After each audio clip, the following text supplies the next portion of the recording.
So you signed a new client up last month. The month before you probably signed a client, and you look at this month, most likely you're going to sign someone else up as well. Yet when you look at your coaching business and your monthly recurring revenue, that hasn't significantly shifted in the last 6 months.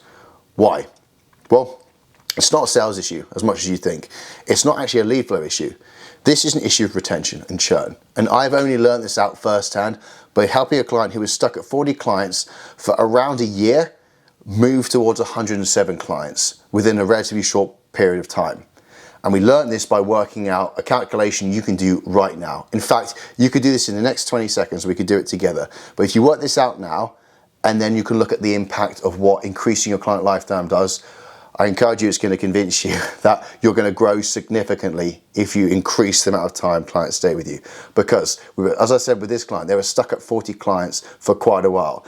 And then when I delved into the details, they had an average client lifetime of 2.8 months. Why? Because they did 90-day packages, something I absolutely despise because it creates such a junction for people to leave. You're going to learn about that shortly. But their average client lifetime was obviously quite low. And it's only when we moved towards increasing the client lifetime did it rise. And when you actually look at the numbers and significance of this, they used to earn around £500 per client. Now, that's not bad, but it's not good. And then once we increased the client lifetime with some of the strategies we're going to cover shortly, their average client value went up towards 1,200. And what was actually really interesting is when you look at the numbers, if you want to earn 10 grand, like everyone wants to earn 10 grand, whatever, but if you do want to earn that every single month, well, you'd have to work with probably around 280 to 300 people over the year if they stay for this period of time. That's 24 clients signed up every single month. Whereas if you can keep people for longer, it significantly lowers the burden on acquisition. So much so that if you can keep people more towards the 8-month mark, you have to work with 87 people over the year, which is roughly just under signing up 2 people every single week. That's much more achievable versus 24. And that's charging a modest fee of £150 per month. So it's not breaking the bank. However, it just demonstrates the importance. And this will do it even more because once you do the calculation of, okay, what is it, whatever you charge times the average client lifetime, which is these numbers here, and then when you multiply that, and when you multiply that across the total number of clients you've got, this is where it gets fun. Because for this client, we earned an extra £100,000 within a year was added on just by expanding client lifetime. They had 74 clients once we got more towards this figure throughout the time, and just earning an extra 6 figures by extending client lifetime, technically not adding another client into your service, just by introducing some of the frameworks we're going to cover, that's what it can do for you. So in this video, by the end of it, you're going to learn why clients leave, when they typically leave, and strategies that you can put in place to stop them leaving, because we know how important it is once you increase the time they stay with you.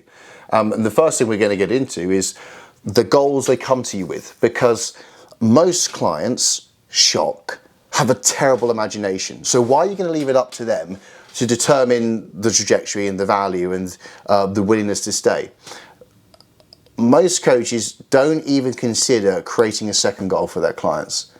And a big reason why clients were dropping off in this coach's circumstance was people just didn't see the point. They got to their initial goal, which was probably a very short-lived goal. Most people who look like a sock full of cake mix, they just want to get skinny and lean. They don't think beyond, they don't think greater. So a big part of improving this figure and keeping people for longer, not just for 3 months, but for 18 months, because it actually takes 18 months to create long-term psychological behavioral change in the brain. It should be a minimum for us, but to keep people for longer, it can be simple as give them a second goal.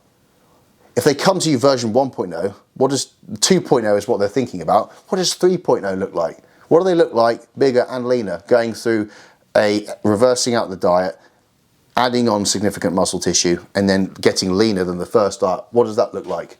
Can you give them a projection? Can you show them what a client's gone through who's done that already?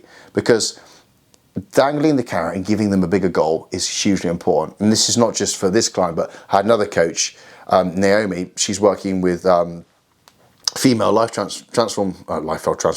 female transformation market. A lot of women, they just want to get leaner.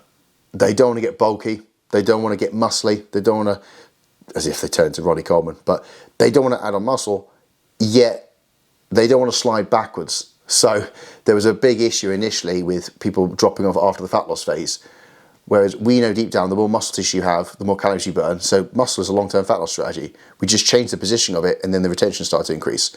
The lifetime started to increase. So a lot of that comes down to like the packaging, how you communicate it, but giving them a horizon and coming up with a second goal for the client is really important, because they'll be fixated on this. Just this first process, this first phase. You need to think about what's it going to look like later down the line, and you have to present that to them. So that could be done in content. It could also be done on the onboarding process. The next thing you can do is prevent drop-offs happening before they even occur. And that comes down to laying expectations in the content. So having a framework is really important. And all a framework is having a process where people look like a sock full of cake mix and end up looking like a Greek god, and articulating that in the content. So you lay the expectation before people sign up, and that way people are conditioned and they're expecting, and then as long as they're looking on the horizon, you've got a bigger vision, which is personalized when they sign up, but on the outside, they lay it. And I had a client, again for this client, it took 4 months of conditioning their audience, but after those 4 months, people came wanting the 6th month option because they realized that this was the last time they wanted to go through the process. They didn't want to repeat it next year. They started diets, but they never exited one. So having a framework is critical, and it helps build out phases.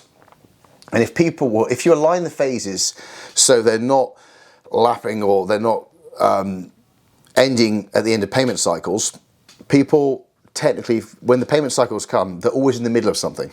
So you can structure this correctly, and just the main thing, for the love of God, do not have a junction at 3 months. It's just the worst strategy in the world, because people probably get enough progress where they can kind of leave, yet they haven't conditioned themselves. They haven't ingrained the new habits, and they're just frankly not long enough in the process, because with all the intent they have, most people can have a slow start because they say they want to do something, but it's quite overwhelming. They've got to do this, they've got to do that.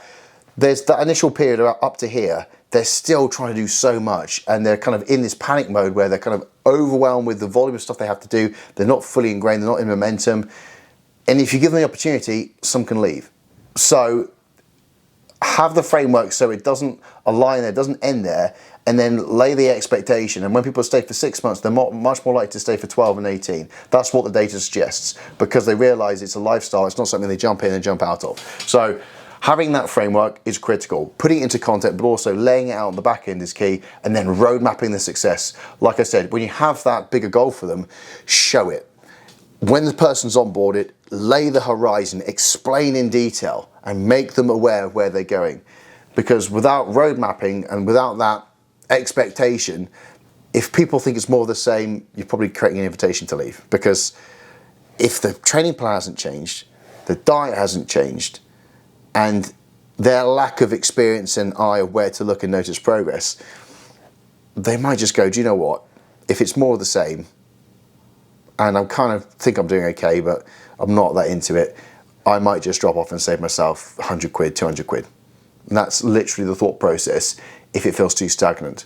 Yet, if there's change coming, different phases, different strategies, you're implementing the progress reports, which we'll get onto next, and their vision is coming to life, and you're constantly reiterating the second goal, you're giving them every reason, and you're making sure you're staying above the cost to value ratio. So the value is high enough and beyond the cost of what they're paying.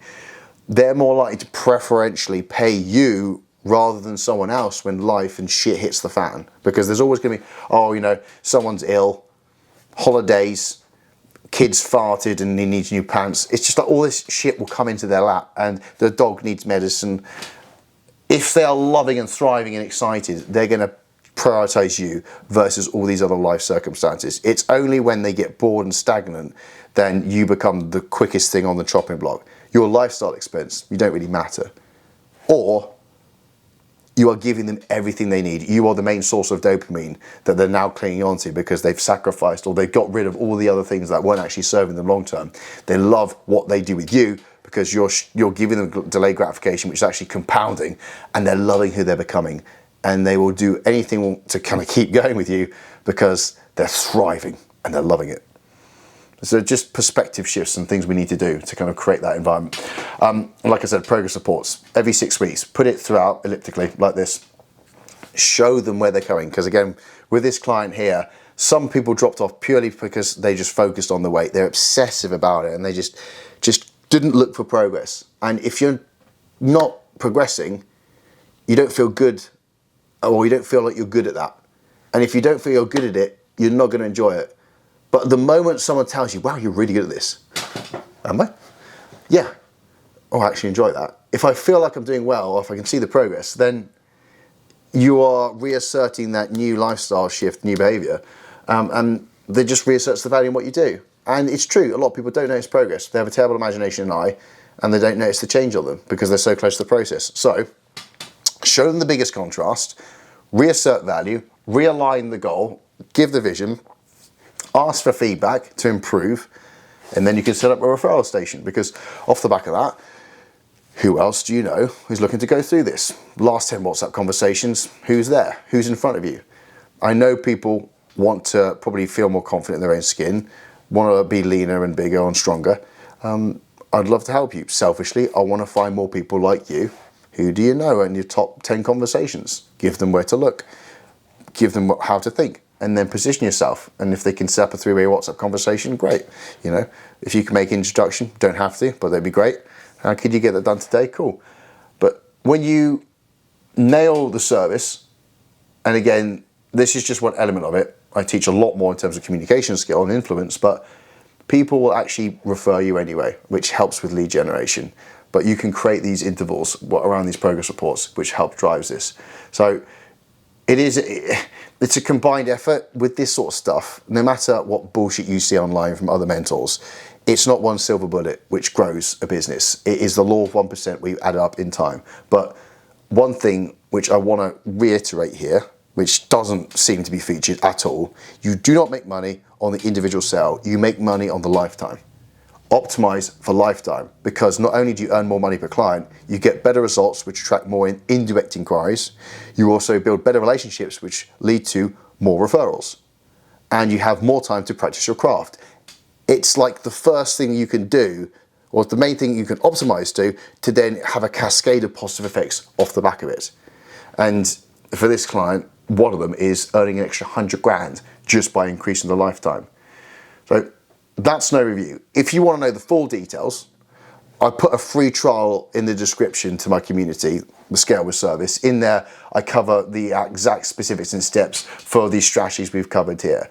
And it's all very well being good, but if you're not actually attracting inquiries, then this feels kind of irrelevant. And that's why in that community, I've also got modules on how to influence people on your content to attract the right clients into your service, things like the framework we talked about and broadcast that on the content, as well as how to improve and communicate the value of your service so people want it anyway. So when people want what you have, and it's clear that you have that and your content is attracting inquiries, and you have a module in there which helps you increase people on the back end, you not only attract more people who fit your service, you keep them longer to the point where the quality of your service and the word of mouth will overtake actual proactive lead generation strategies in your front-end marketing. That is the goal for every single client I have in that community. I've got it with a lot of my one-to-one clients where we haven't sent a single outbound DM in 3 years. We turn up, we post, we position, and we leverage the referral network we develop through the client base, and that can yield 3 inquiries a week. It can also yield 15 inquiries a week. And this is with an audience size of under 4,000 people.